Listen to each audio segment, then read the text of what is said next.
Hello and welcome to this episode of AHT Creative Sessions.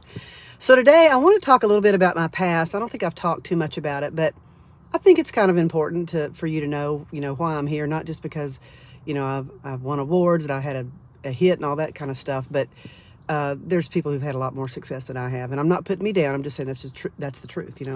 I, I, I know these people and they're awesome, right? I still learn from them. But my past is I grew up on Music Row on 17th Avenue. My mom and dad had a shop early on when I was a little baby girl called Ken and Judy Music City Tailors. And eventually my mom and dad, they divorced, and mom started her own shop called Judy of Nashville. And she was a pretty famous seamstress up until she passed, which was a couple of years ago. But my dad, I'm a second generation songwriter. My dad was Kenneth E. Hunt. He's no longer with us. But his claim to fame is a song that he co-penned called Fingerprints. And it was on a classic, iconic album, that Freddie Hart album called titled Easy Lovin'. And the song Fingerprints, that's my dad's song.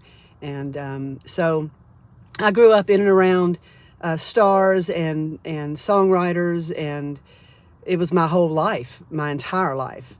And it was a very interesting life.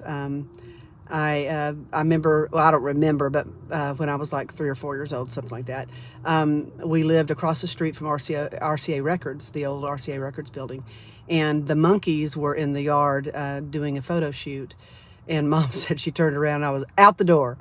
I had like a little shirt on and a diaper, and I was like heading out the door. And so she had to really watch me. She said I was her wild child. I don't know about that, but she always had her eye on me because I wasn't shy. I would talk to anybody, anywhere, at any time, for any reason, and I would make up stories. And she said that that's kind of when she knew that, I had definitely gotten the writer bug, because I would just make up stories and tell huge stories, not lies, just like I would talk to you and I would like get you wrapped up into whatever I was saying, because you would believe every word that I was saying. So, I know, welcome to my mom's world. I was probably a nightmare for her. But anyway, I just wanted to share that with you guys, give you a little, backstory. And if I can think of some other great stories, not just about me, but of my parents, I will definitely share that down the road.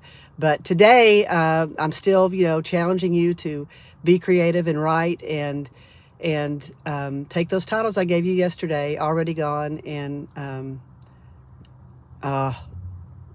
I can't think of the other one, but look at the last episode and check it out. All right. Have a good day, guys. Bye.